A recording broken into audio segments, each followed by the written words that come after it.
मेरा नाम अनामिका है। मेरी मम्मी जॉब करती थी।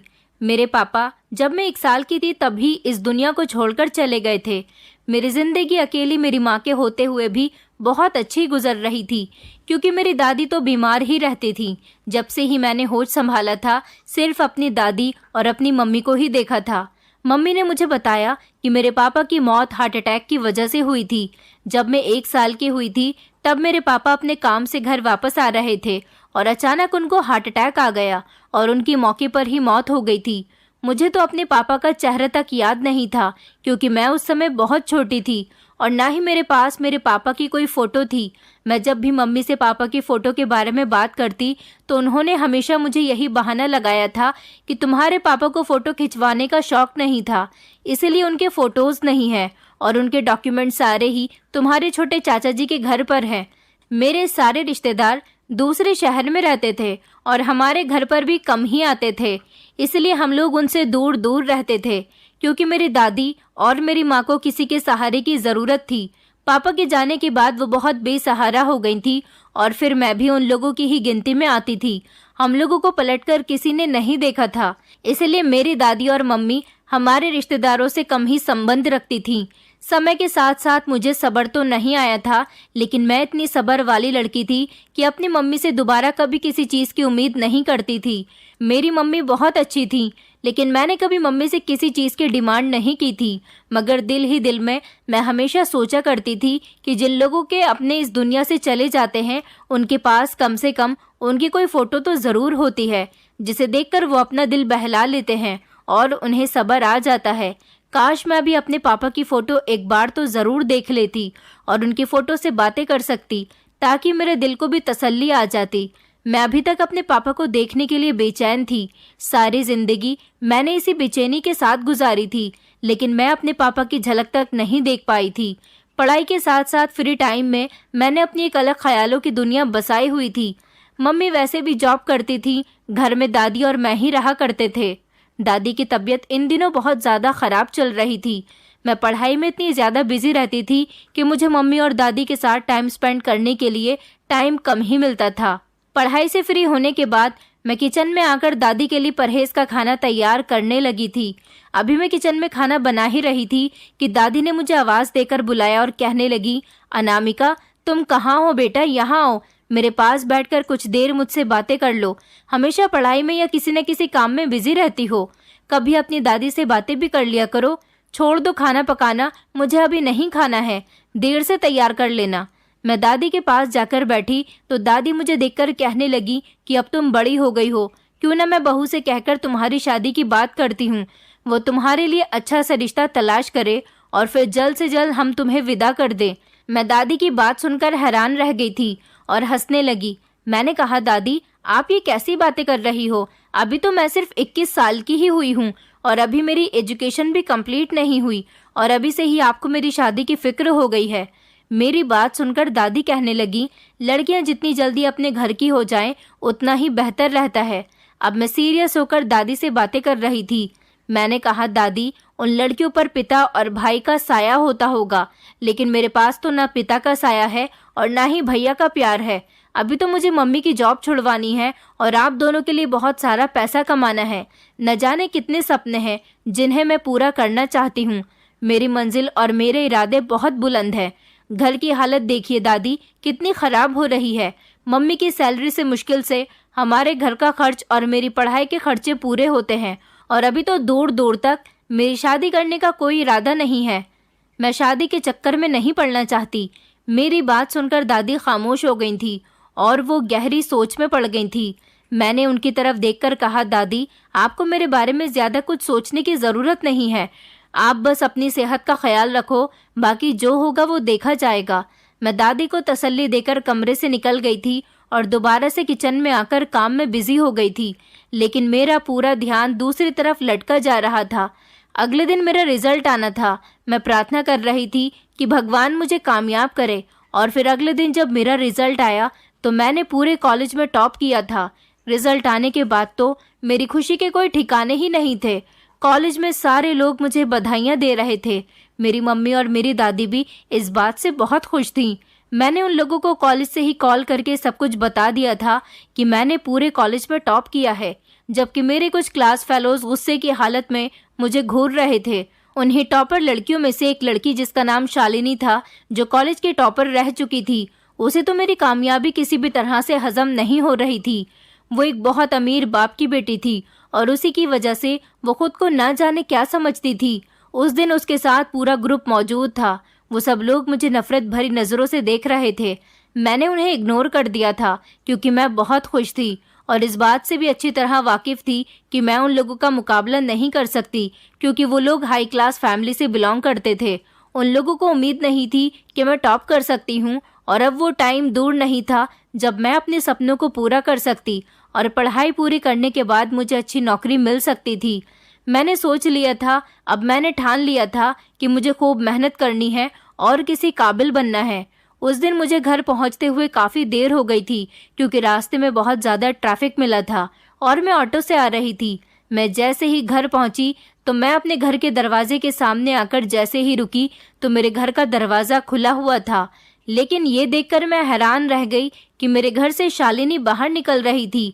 वो कॉलेज की यूनिफॉर्म में थी और कुछ दूरी पर ही उसकी कार भी खड़ी हुई थी। मैं उसे अपने घर से बाहर निकलता हुआ देखकर हैरान रह गई थी। इससे पहले कि मैं उससे कोई सवाल करती, उसने मेरी तरफ मुस्कुराकर देखा और अपनी कार में बैठकर कुछ ही समय में मेरी नज़रों से ओझल हो गई थी। मैं घर में जैसे ही दाखिल हुई तो आज मेरी मम्मी भी घर पर मौजूद थी। मुझे घर में देखकर उनके चेहरे के रंग उड़ गए थे। मैंने मम्मी से कहा, मम्मी ऐसी भी क्या बात है, आप मुझसे क्या छुपा रही हो?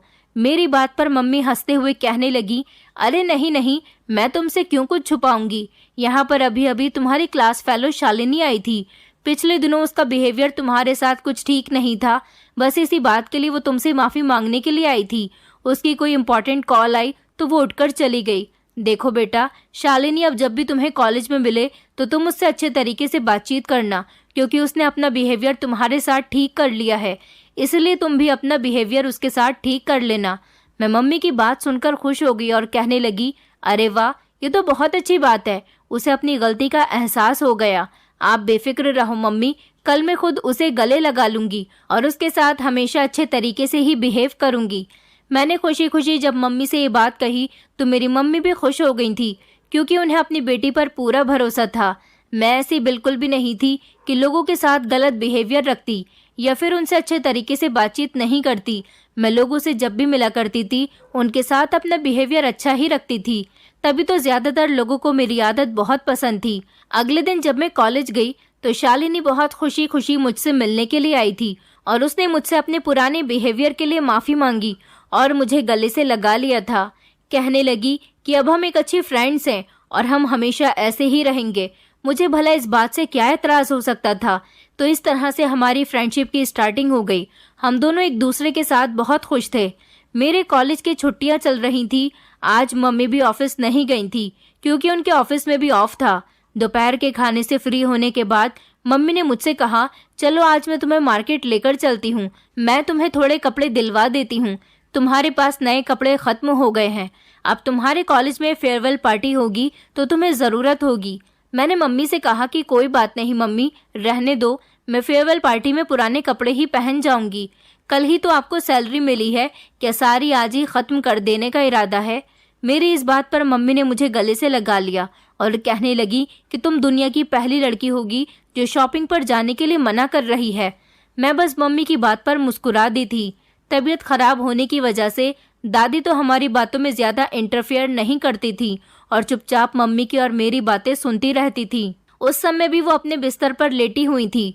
मम्मी की ज़्यादा जिद करने पर मैं उनके साथ मार्केट जाने के लिए तैयार हो गई थी। मम्मी और मैं दादी को मार्केट के बारे में बताकर घर से निकल गए थे।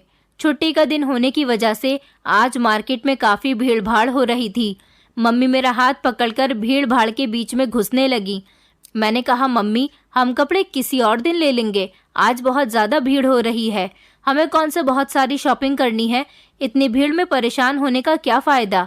मैं परेशान होते हुए मम्मी से कहने लगी तो मम्मी ने मुझे देखकर कहा, अरे तुम तो अभी से ही थक गई, मैं आज तुम्हें बड़ी दुकान से कपड़े दिलवाऊंगी। मम्मी ने कहा कि कपड़े वाले की दुकान मुझे शालिनी ही बताकर गई थी। उसने बताया था कि बहुत अच्छा दुकानदार है और उसकी दुकान पर बहुत अच्छे कपड़े होते हैं और डिस्काउंट भी होता है। शालिनी भी इसी दुकान से कपड़े खरीदती है। शालिनी ने तो जैसे मेरी मम्मी पर जादू ही कर दिया था। मैं मजबूरन भीड़ भाड़ में जगह बनाती हुई मम्मी के साथ चलने लगी। फाइनली दुकान आ गई थी। हम दुकान के अंदर दाखिल हुए तो दुकान के अंदर महंगे महंगे और बहुत खूबसूरत कपड़े मौजूद थे। वहां पर इतने खूबसूरत खूबसूरत कपड़े देखकर मेरा तो दिल ललचा गया, क्योंकि आज से पहले हम इतनी बड़ी दुकान पर कपड़े खरीदने के लिए नहीं आए थे। दुकानदार की नज़र जैसे ही मेरी मम्मी पर पड़ी तो वो खुश हो गया, जैसे वो मेरी मम्मी को पहले से जानता हो। मुझे इस बात पर बड़ी हैरानी हुई थी, पर फिर मैंने सोचा कि शायद वो हमें अपनी कस्टमर बनाने के लिए इस तरह से खुशी खुशी हमें देख रहा है। उसी दुकान का एक सेल्समैन हमें कपड़े दिखा रहा था। इतने खूबसूरत कपड़े आज मैं पहली बार देख रही थी और इनमें से एक सूट को पसंद करना मेरे लिए बहुत मुश्किल साबित हो रहा था। मैंने एक सूट पसंद किया और उसके बारे में अपनी मम्मी से एडवाइस ली तो ये देखकर हैरान रह गई कि मेरी मम्मी दुकानदार के साथ धीमी धीमी आवाज में कुछ बातें कर रही थी। उन लोगों ने जब नोटिस किया कि मैं उन्हें देख रही हूँ तो वो दोनों अचानक से खामोश हो गए। दुकानदार मुझे गहरी नजरों से देख रहा था। मुझे उसका अंदाज कुछ पसंद नहीं आया था। मम्मी ने मेरा पसंद किया हुआ वो सूट पैक करवाया और दुकान वाले को पैसे दिए। फिर हम लोग घर वापस आ गए थे। मैं सख्त उलझन का शिकार हो रही थी, मगर चाहने के बावजूद भी अपनी मम्मी से मैं कुछ नहीं पूछ सकी। कुछ दिनों बाद जब हमारे कॉलेज की फेयरवेल पार्टी हुई तो स्पेशली मेरे सूट की शालिनी ने बहुत तारीफ की थी। मम्मी ने तो रोज का रूटीन बना लिया था कि वो मुझे किसी न किसी बहाने से उस कपड़े वाले की दुकान पर ले जाती थी, लेकिन मुझे इस दुकानदार से डर महसूस होता था। तो मम्मी मेरे सामने उसकी इतनी ढेर सारी तारीफ कर दिया करती थी कि मुझे मम्मी के मुंह से उस दुकानदार की तारीफ सुनकर अब चिढ़ महसूस होने लगी थी और कहती थी कि ये सब तो शालिनी का एहसान है कि उसने हमें इतने अच्छे दुकानदार से मिलवाया। उस दुकानदार की वजह से मेरी मम्मी की जिंदगी में भाई की कमी दूर हो गई। घर में कोई भी अच्छी चीज बनती तो मेरी मम्मी उस दुकानदार के लिए जरूर लेकर जाती थी और वो भी खुशी खुशी खा लिया करता था। मैं हर बार अपनी मम्मी के साथ जाती थी। मुझे इस दुकानदार से कोई मतलब नहीं था, मगर मम्मी का ख्याल रखना और उनके साथ की वजह से मुझे यहाँ पर उनके साथ आना पड़ता था। शालिनी तो इन दिनों हम लोगों पर कुछ ज्यादा ही मेहरबान होती जा रही थी। वो जब भी हमारे घर आई मम्मी और दादी के लिए बहुत सारे एक्सपेंसिव गिफ्ट्स लाती थी, लेकिन मेरी इतनी हैसियत नहीं थी कि मैं भी उसे बदले में इतने ही एक्सपेंसिव गिफ्ट्स देती। तो एक दिन मैंने उसे साफ इनकार कर दिया था कि तुम हम लोगों को इस तरह के गिफ्ट्स मत दिया करो। मेरी बात पर वो नाराज हो गई और कहने लगी, तुम इस बात को गलत रंग दे रही हो। दोस्त होने के नाते तुम्हारी मम्मी और तुम्हारी दादी मेरी भी कुछ लगती हैं। मैं तो तुम्हें अपनी फ्रेंड समझती हूँ, लेकिन तुमने तो मुझे कोई गैर ही बना दिया। ये कहकर वो रोने लगी तो मुझे अपनी गलती का एहसास होने लगा था। मैं शायद उसके बारे में कुछ गलत सोचने लगी थी। दूसरी तरफ मेरी मम्मी ने उस दुकान वाले को अपना सगा भाई ही बना लिया था। मेरी मम्मी बहाने बहाने से मुझे उसकी दुकान पर साथ ले जाती थी और फिर वो दोनों ढेर सारी बातें करते थे। मैं एक तरफ को बैठ जाती थी। एक रात काफी टाइम हो गया था, लेकिन मेरी आंखों में नींद नहीं थी। मैं बिस्तर पर लेटी हुई करवटें बदल रही थी। तभी अचानक दरवाजे पर दस्तक हुई तो दादी और मम्मी की आंख खुल गई थी। मम्मी ने उठकर दरवाजा खोला तो सामने ही वो दुकानदार खड़ा हुआ था। मेरी मम्मी ने चौंकते हुए उस दुकानदार से कहा, क्या हुआ भैया, आप यहाँ? सब ठीक तो है ना? इतनी रात को कैसे आना हुआ? वो दुकानदार मेरी मम्मी से कहने लगा, दीदी मुझे आपसे बहुत ज़रूरी काम है जिसकी वजह से मुझे इस समय यहाँ पर आना पड़ा। क्या आप अपने भाई को घर के अंदर नहीं बुलाओगी? मेरी मम्मी ने उन्हें जल्दी से घर के अंदर आने के लिए कहा और उनके लिए रास्ता छोड़ दिया और अपने मुंह बोले भाई को घर के अंदर अपने कमरे में आराम से बैठा दिया। वो दुकानदार मेरी मम्मी से कहने लगा, मेरी पत्नी की तबीयत ठीक नहीं है, उसकी तबीयत बहुत ज़्यादा ख़राब हो गई है। डॉक्टर ने इलाज के लिए 80,000 रुपये मांगे हैं। दीदी मेरे पास तो अपनी पत्नी के इलाज के लिए 1 रुपया भी नहीं है।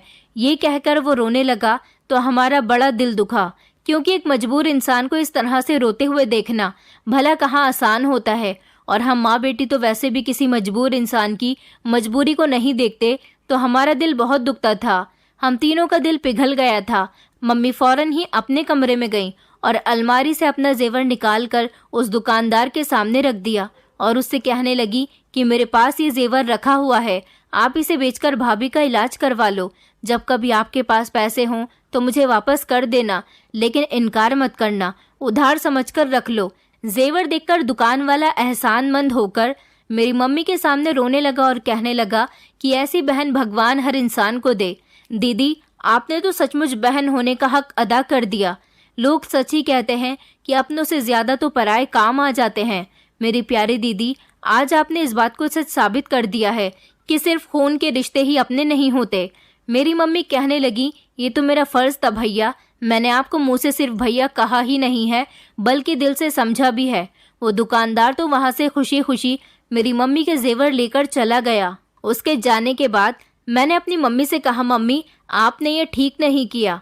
आपने ये जेवर कितने सालों से संभाल कर रखा हुआ है और इस दुकानदार के 2 आंसू देखकर आपका दिल पिघल गया और आपने ये जेवर लाकर इसके हाथों में थमा दिए। मेरे ख्याल से तो आपने बिल्कुल ठीक नहीं किया। मेरी बात सुनकर मम्मी को गुस्सा आ गया था और वो कहने लगी कि खामोश हो जाओ, तुम्हें इस मामले में बोलने की ज़रूरत नहीं है, ज़्यादा मेरी बड़ी मत बनो। क्या अच्छा है और क्या बुरा है ये मैं अच्छी तरह से जानती हूँ। खामोशी से अपने कमरे में जाकर सो जाओ और हमें भी सोने दो। मम्मी मुझे डांट कर सोने के लिए लेट गई थी, लेकिन मेरी आंखों में तो नींद थी ही नहीं। वो जेवर हमारे पास पापा की आखिरी निशानी के तौर पर रखे हुए थे, जो अब वो दुकानदार लेकर जा चुका था। न जाने क्यों मेरे दिल को सुकून नहीं मिल रहा था, मगर मम्मी मेरी बात सुनने को तैयार नहीं थी। एक दिन मम्मी और मैं घर पर ही मौजूद थे। मेरी मम्मी ने कहा, चलो अनामिका, कपड़े वाले की पत्नी के हालचाल पूछ कर आते हैं। मैं ना चाहते हुए भी मम्मी के गुस्से के डर की वजह से वहां पर जाने के लिए तैयार हो गई। हर दिन की तरह मार्केट में आज भी बहुत ज्यादा भीड़ थी। दुकान वाला मेरी मम्मी को देखकर बहुत खुश हुआ था और जल्दी से मेरी मम्मी को कोल्ड ड्रिंक पिलाई। मेरी मम्मी ने उनकी पत्नी की सेहत के बारे में पूछा और फिर वो मुझसे कहने लगी कि बेटा तुम यहीं रुको, मैं आगे से जाकर जरा सब्जी ले आती हूँ। मम्मी की बात सुनकर मैं परेशान सी हो गई थी। मैंने उनसे मना किया था, लेकिन उन्होंने मेरी हालत की परवाह नहीं की और मेरी कोई बात सुने बिना ही वो वहां से चली गई। मम्मी के जाने के बाद कुछ कस्टमर दुकान में आए थे और कपड़े वाला उनको कपड़े दिखाने में बिजी हो गया। मैंने दिल ही दिल में सुकून का सांस लिया और मम्मी के आने का इंतजार करने लगी। काफी देर हो चुकी थी मगर मेरी मम्मी वापस नहीं आई थी। मम्मी के इंतजार में मैं परेशान हो रही थी और दुकान में ही इधर उधर टहलने लगी। उस दुकानदार ने मुझे ऐसे टहलते हुए देखा तो वो मुझसे कहने लगा कि परेशान मत हो बेटी और यहाँ पर बैठ जाओ, यहाँ तुम्हें कोई खतरा नहीं है। तुम्हारी मम्मी मुझ पर बहुत भरोसा करती है, इसलिए तुम्हें यहाँ छोड़कर गई है। मैं तुम्हारी मम्मी की बहुत इज्जत करता हूँ और कभी उनका भरोसा तोड़ने की कोशिश भी नहीं करूँगा। तुम अपने घर की तरह ही यहाँ पर सेफ हो। तुम भी मुझे मेरी बेटियों की तरह ही प्यारी हो। वो ये कहकर खामोश हो गया था, लेकिन उसकी बातों का मुझ पर कोई असर नहीं हो रहा था और मेरी नज़रें लगातार बार बार दरवाजे पर लगी हुई थी, क्योंकि मुझे इंतज़ार अपनी मम्मी का था। लेकिन अंदर आने वाले इंसान को देखकर मैं हैरान रह गई थी, क्योंकि वो कोई और नहीं बल्कि शालिनी थी। वो मुझे बड़ी घबराई हुई लग रही थी, जैसे बहुत ही जल्दबाजी में आई हो। उसने मुझे नहीं देखा था। वो दुकानदार से कहने लगी कि जल्दी से मुझे जेवर दे दो, मैं जेवर लेने के लिए आई हूँ, तुम्हें तुम्हारा हिस्सा मिल जाएगा। उसने अभी मुझे नहीं देखा था कि मैं भी दुकान पर बैठी हुई हूँ, लेकिन अपनी बात पूरी होते ही जैसे ही उसकी नज़र मुझ पर पड़ी तो वो हैरान रह गई थी।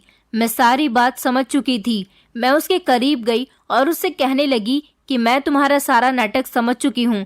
तुमने और इस दुकानदार ने मिलकर मेरी मम्मी के साथ धोखा किया, उनको बड़ी चालाकी के साथ बेवकूफ़ बनाया। अब तुम देखो कि मैं तुम्हारा क्या हाल करती हूँ। तुमने मेरी मम्मी की मासूमियत का गलत फ़ायदा उठाया। तुम दोनों हमारे आरोपी हो। अभी मेरे जेवर मेरे हवाले कर दो, वरना तुम्हारी खैर नहीं है। शालिनी मेरी बात सुनकर गुस्सा हो गई थी और खुद पर कंट्रोल नहीं कर पाई। उसने मेरे साथ हाथापाई शुरू कर दी थी। दुकानदार कहने लगा कि तुम दोनों यहाँ से कहीं बाहर जाकर लड़ो, मेरी दुकानदारी खराब मत करो। मेरी दुकान पर कस्टमर भी आते हैं, तुम लोगों को इस तरह से लड़ता हुआ देखकर क्या सोचेंगे।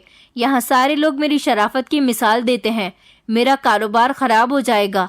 भगवान के लिए यहाँ से बाहर निकलो।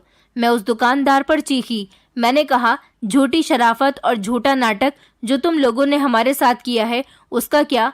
तुम लोग झूठे हो, तुम्हारी शराफत झूठी है। धोखेबाज इंसान, मेरी मम्मी की सारी उम्र की कमाई तुम ले गए झूठ बोलकर। अब शरीफ बनते फिर रहे हो। तुम देखना, सारे लोगों को तुम्हारी हकीकत बताऊंगी। मेरे होश तो अपने काबू में ही नहीं आ रहे थे। उस दुकानदार ने अपनी दुकान अंदर से बंद कर दी।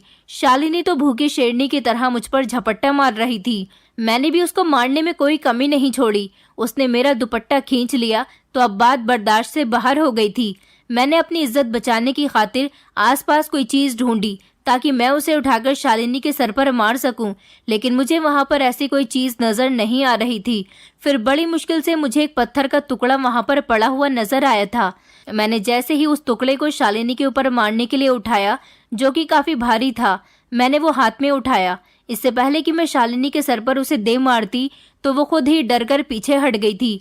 लेकिन दुकानदार तो बहुत डर गया था और बहुत ज्यादा घबरा रहा था कि कहीं उसकी दुकान के अंदर कुछ गलत ना हो जाए। वो हमारे सामने हाथ जोड़ने लगा और कहने लगा कि भगवान के लिए प्लीज मेरी दुकान से निकल जाओ, आज तुम दोनों मेरा दिवाला निकाल कर छोड़ोगी। मैं उस पर घुर्राई कि पहले तो मेरा जेवर मेरे हवाले करो, उसके बाद ही मैं यहाँ से जाऊंगी, और आइंदा मुझे या मेरी मम्मी को अपनी शक्ल मत दिखाना, वरना तुम्हारा वो हाल करूंगी तुम सारी जिंदगी याद रखोगे। शालिनी चिल्लाई और दुकानदार से कहने लगी कि जेवर मेरे हवाले करो, आखिर इतने महीनों से तुम्हें पैसे खिला रही हूँ, मेरा बदला अधूरा रह जाएगा, मुझे सुकून नहीं मिलेगा। इस लड़की की खातिर मेरा सर मेरे माता पिता के आगे झुक गया था। अगर ये जेवर इन दोनों माँ बेटी के पास चला गया तो इसकी माँ इसे बेचकर अपनी बेटी की शिक्षा को पूरा करवा देगी और उसके खर्चे भी उठाएगी और कभी मुझे इससे आगे नहीं बढ़ने देगी। मैं चाहती हूँ कि ये लड़की अनपढ़ रहे और आगे ना पढ़ सके, ताकि मेरे कॉलेज में और मेरे माता पिता के सामने मेरी रेपुटेशन हमेशा बनी रहे। मैं उसकी बात पर मुस्कुराने लगी और हंसकर कहने लगी कि बदले की आग में तुम अंधी हो गई हो और तुम अपनी जलाई हुई आग में खुद ही जलोगी और जलकर राख हो जाओगी। मुझ पर तुम्हारे इन ड्रामों का कोई असर नहीं होगा। अभी ये बातें चल ही रही थी कि दुकान के दरवाजे पर जोर जोर से दस्तक होने लगी तो दुकान वाला घबरा गया। उसने जैसे ही दरवाजा खोला तो दरवाजे पर 2 पुलिस वाले खड़े हुए थे। उनके पीछे ही मुझे अपनी मम्मी भी खड़ी हुई दिखाई दी, जो बहुत परेशान नजर आ रही थी।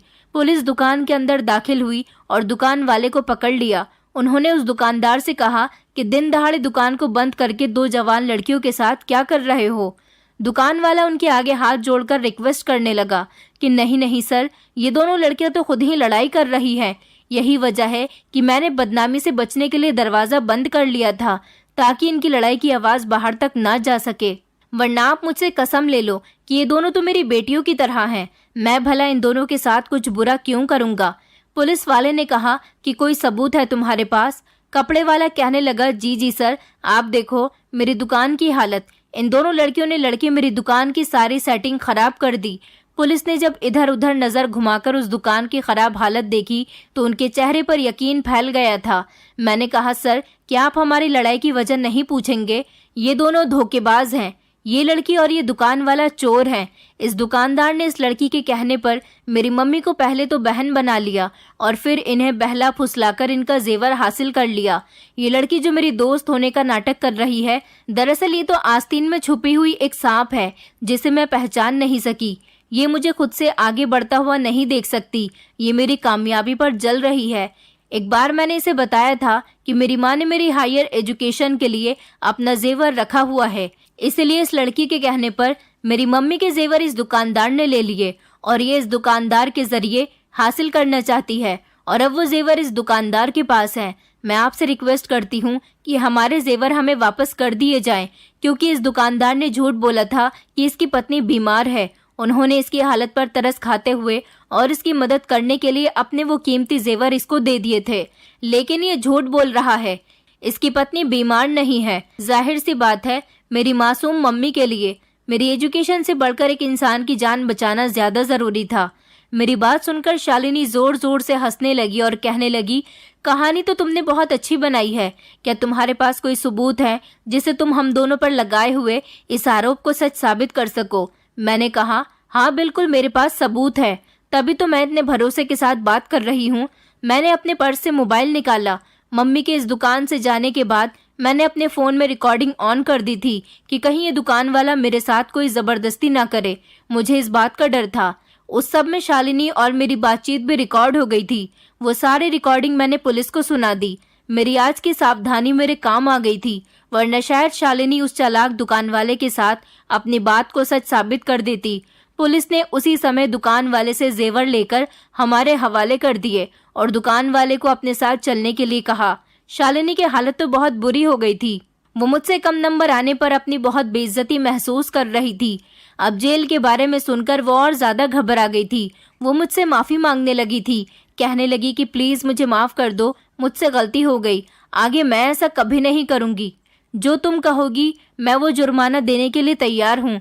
देखो, इस शहर में मेरे पापा का बहुत नाम है और इस शहर के सारे लोग उन्हें जानते हैं। मेरे पापा का नाम खराब हो जाएगा और मैं किसी को मुंह दिखाने के लायक नहीं रहूंगी। दूसरी तरफ दुकान वाला अलग पुलिस वाले के सामने हाथ जोड़ रहा था। गलती हो गई सर मुझसे। शालिनी मैडम के पापा की मुझ पर बहुत एहसान है। बस इसी वजह से मैं उनकी इस प्लानिंग में शामिल हो गया और उन्हें इनकार नहीं कर सका, वरना मेरे दिल में पैसों का भी कोई लालच नहीं था। मेरी दुकान से मेरा अच्छा खासा गुजारा हो रहा है सर, बस मेरे लिए इतना ही काफ़ी है। बस पुराने एहसान की वजह से मैंने इनका साथ दिया। पुलिस ने उन दोनों को रोता हुआ देखकर मुझसे कहा, क्या तुम इन दोनों को माफ़ करने के लिए तैयार हो? जबकि मेरी मम्मी तो अपनी बेवकूफ़ी पर एक तरफ खामोश खड़ी थी। मैंने एक नज़र शालिनी पर और दूसरी तरफ दुकान वाले की तरफ देखकर कहा कि मैं दुकान वाले को दिल से माफ़ करती हूँ, लेकिन शालिनी को किसी हाल में भी माफ़ नहीं कर सकती, क्योंकि इसने दोस्त बनकर मुझे धोखा दिया और ऐसा इंसान जो दोस्त के रूप में दुश्मनी निभाए वो कभी माफ़ी के लायक नहीं होता। ये कहकर मैं मम्मी का हाथ पकड़कर वहाँ से चली आई थी। घर आकर मैंने दादी को भी पूरी बात बताई थी। दादी और मम्मी बहुत ज़्यादा परेशान थी। मेरी मम्मी ने कहा, तुम्हें शालिनी को माफ़ कर देना चाहिए था। मैं कहने लगी कि धोखेबाज लोगों को माफ़ कर देने का मतलब यह है कि हम उन्हें फिर से गलत काम करने की परमिशन देते हैं। वो जो चाहे करें, लेकिन मैं किसी हाल में भी उन्हें माफ़ नहीं कर सकती। अपने दोस्त के रूप में दुश्मनी निभाई है उसने। दादी ने मम्मी से कहा कि इस दुकानदार पर भरोसा करने से पहले मैंने तुम्हें बहुत समझाया था। तुम्हारी बेटी अब बड़ी हो गई है, बाहर हर तरह के लोगों को देखती है, लोगों के रंग समझने लगी है। इसकी बात को भी अहमियत दिया करो। दादी की बात सुनकर मम्मी ने सर झुकाकर दादी से कहा कि आप ठीक कह रही हो, ये ज़माना पहले जैसा नहीं रहा। अब तो हमारी समझ से बहुत अजीबोगरीब लोग पाए जाते हैं। मेरी बेटी बहुत समझदार है, इसने ये समझदारी ना दिखाई होती तो शायद जेवर मेरे पास दोबारा नहीं आते। मम्मी ने मुझे गले लगाकर प्यार किया। अगले दिन हर पेपर और हर न्यूज़ चैनल पर यही खबर छाई हुई थी कि फेमस बिजनेसमैन की बेटी शालिनी जेल में बंद है। ये खबर अच्छी तरह से चैनल और न्यूज़पेपर में बड़ा चढ़ाकर बताई गई थी। इससे शालिनी खूब बदनाम हो रही थी। उसे अपने किए की सज़ा मिल रही थी, लेकिन मुझे उसकी कोई परवाह नहीं थी। मैं कॉलेज गई तो हर किसी की जुबान पर शालिनी का ही नाम था। कई स्टूडेंट्स ने मुझसे इस बारे में बात करने की कोशिश की, लेकिन अब मामला पुलिस के हवाले था। मैंने किसी को भी कोई जवाब देना ठीक नहीं समझा और अपनी पढ़ाई में बिजी हो गई। मैं घर गई तो मम्मी ने मुझे बताया कि नए नए नंबर से कॉल आ रही है। जैसे ही बात करती हूँ तो फ़ोन बंद हो जाता है। तुम बात करके देख लो, शायद कोई जानने वाला हो। मुझे उस टाइम बहुत भूख लग रही थी, इसलिए मैंने कहा ठीक है, पहले खाना खा लेती हूँ, उसके बाद देख लूँगी। अभी मैं खाना खाकर फ्री ही हुई थी कि अचानक दरवाजे पर दस्तक हुई। मैंने जैसे ही दरवाज़ा खोला तो सामने शालिनी के पेरेंट्स खड़े हुए थे। मुझे देखकर शालिनी की मम्मी कहने लगी, हम यहाँ पर तुमसे मिलने के लिए आए थे। अच्छा हुआ कि तुम हमें घर पर ही मिल गई हो। क्या हम अंदर बैठकर कुछ देर बात कर सकते हैं? मैंने कहा जी जी ज़रूर। मैं उन्हें अंदर ले आई थी। फिर उन्होंने मुझे ऑफ़र दी कि मैं अपना केस वापस ले लूँ और इसके बदले वो मेरी पढ़ाई का सारा खर्च उठाने के लिए तैयार हैं। लेकिन मुझे ये ऑफ़र मंजूर नहीं था, इसलिए मैंने उनको साफ इनकार कर दिया। मैंने कहा मैं ऐसी कोई भी ऑफ़र एक्सेप्ट करने के मूड में नहीं हूँ। मेरी बात सुनकर शालिनी की मम्मी रोने लगी थी। उन्होंने कहा बेटी, मैं तुम्हारे आगे हाथ जोड़ती हूँ, प्लीज़ मेरी बेटी को माफ़ कर दो। मैं जानती हूँ कि उससे गलती हुई है, उसने तुम्हारे साथ अच्छा नहीं किया, लेकिन उसको उसके किए की सज़ा मिल चुकी है। हम चाहे तो उसे अभी जेल से रिहा करवा सकते हैं, लेकिन हम चाहते हैं कि हमारी बेटी को उसकी गलती की सज़ा मिलनी चाहिए। उसे ये एहसास होना चाहिए कि उसने तुम्हारे साथ गलत किया और आगे चलकर वो किसी के साथ भी ऐसी गलती ना करे। गलती तो इंसानों से ही होती है बेटी। अब हम चाहते हैं कि तुम किसी तरह इस बात को ख़त्म कर दो और मेरी बेटी को माफ़ कर दो। सिर्फ उसे एक और मौका दे दो। पहले ही हम लोगों की काफ़ी बेइज्जती हो चुकी है और हमारी बेटी भी जेल में है। ऐसा तो उसकी गलती की वजह से ही हुआ है, लेकिन प्लीज़ तुम उसे माफ़ कर दो।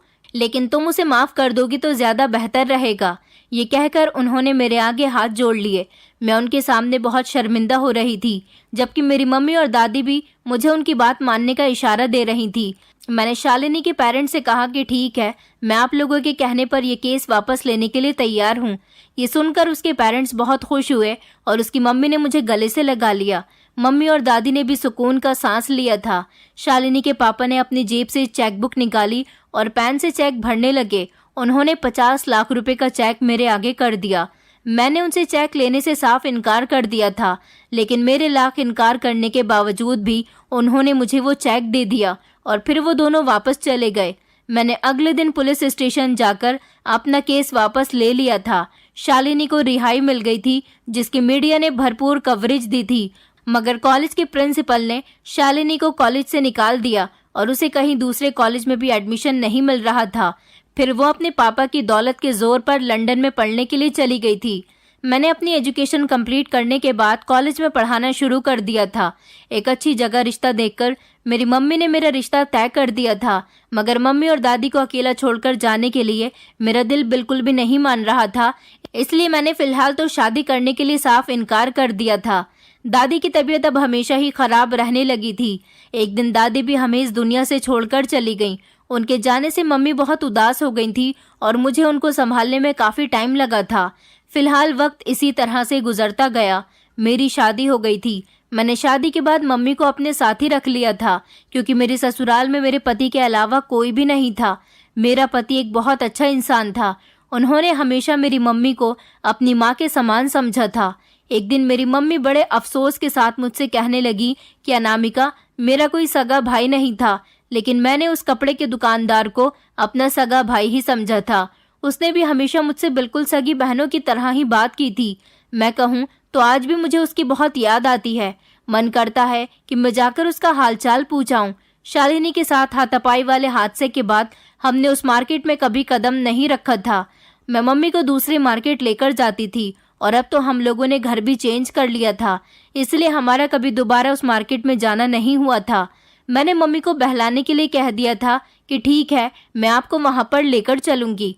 मम्मी की सेहत दिन ब दिन खराब होती जा रही थी और मैं चाहती थी कि उनके दिल में कोई भी ख्वाहिश बाकी न रहे, इसलिए मैं उनको उस कपड़े की दुकान वाले यानी कि दुकानदार के पास लेकर चली गई। मगर वहां पर तो एक जवान लड़का बैठा हुआ था जो बिल्कुल उस दुकानदार की शक्ल के जैसा था। उसे देखकर आइडिया लगाया जा सकता था कि वो उसी दुकानदार का बेटा है। मैंने उससे उसके पिता के बारे में पूछा तो वो अफसोस में होकर कहने लगा कि मेरे पिता का तो 6 महीने पहले ही देहांत हो चुका है। हमें भी उनकी मौत पर बहुत अफसोस हुआ था।